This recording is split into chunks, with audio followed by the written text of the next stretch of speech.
ரதமேறி புண்ணியவதி வராளாம் நாகரதமேறி நாழகிய வராளாம் எம்பு ரதமேறி வித்தகி வராளாம் தாயார மலையனூர் அங்கம்மா நீ வாரி வார வேணுமம்மா.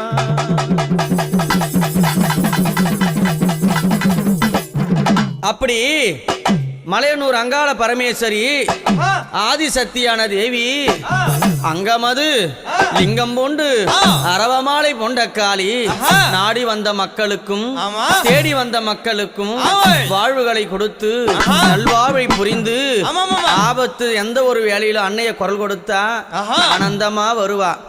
தீங்கது செய்யாமல் திமிராம பேசாமல் அவளை ஏதளப்பம் செய்யாது இருந்தான்னா அவகிட்ட எல்லா உத்தரவும் நடக்கும். தீங்கது பேசி அவளை எப்படி ஏதளப்பமா பேசினா ஒருத்தரையும் வாழ விட மாட்டா. நம்பியவர்